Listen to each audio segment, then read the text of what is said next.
That gas is here in Arcadia. Arcadia. I don't know about the rest of y'all, but it's here in Arcadia, so y'all know who we vote for. I don't know about the rest of y'all. I'm voting for DeSantis, and I'm a Democrat.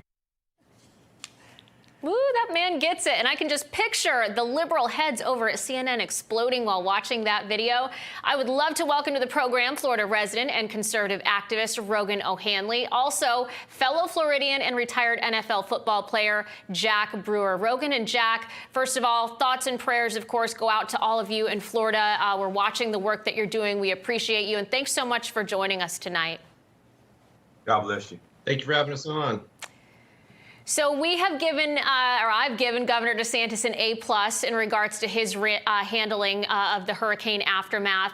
Got a question for both of you, gentlemen. First of all, Rogan, I'd like to start with you. I want to get the grade that you would give DeSantis, and I want to ask you about something that you posted to social media today that caught my attention. You talk about the backbone of America coming in to help Florida. You wrote that it wasn't a convoy of Priuses and social justice warriors, but a convoy of toxic masculinity, as the left would call it. So give us your grade and tell us about what you meant there.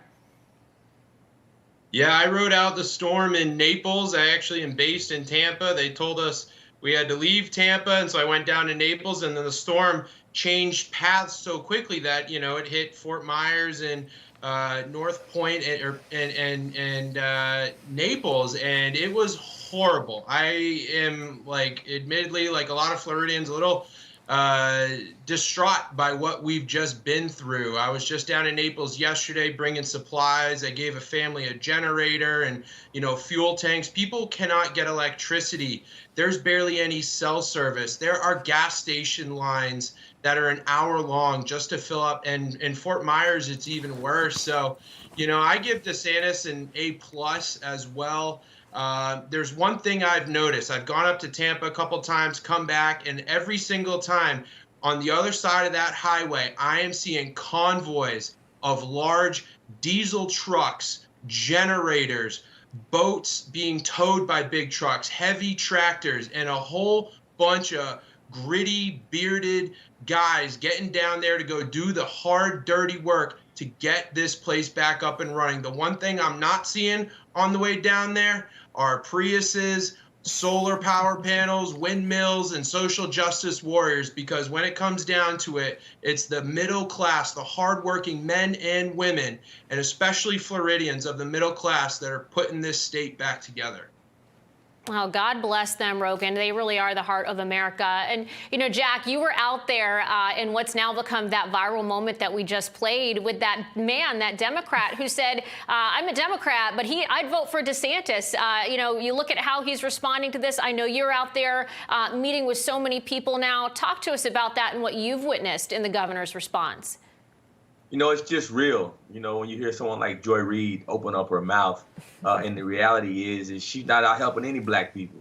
And I know that because when any tragedy hits black folks, I'm usually there, or I'm trying to get there. And so it's just disappointing to see what we would call black leaders take our entire culture into the direction that she is. I call her a Jezebel spirit. But talking about Florida, which is what really matters, is when you see a governor like Ron DeSantis. I got a chance to travel along just devastation with him yesterday. We were going over, it was rivers, but they were really neighborhoods, houses just completely engulfed in water, stop signs you could see coming up out of the water. But when I said one thing to him, I said, Governor, I got some pockets that people haven't gotten to yet. I got some pockets of really underserved folks. Folks of color who need help now.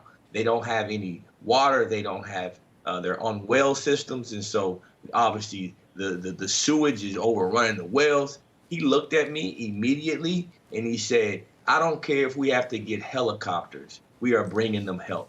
Within that same day, I had a full tanker of gas on site, water and food and every resource that those folks need. And the vast majority, 99% of those folks were African American.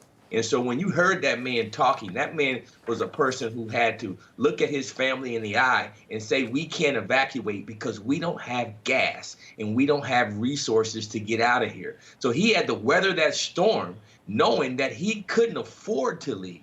And so for him to see someone like Governor DeSantis come in, despite what everyone else says about him, come in and actually save his family, and that whole community saw Governor DeSantis work, and he worked through us. He takes people like myself on the ground, and he empowers us to go out there and help our community, and that's what a true leader does. That's what a governor does, and so I applaud him. I give him a A++.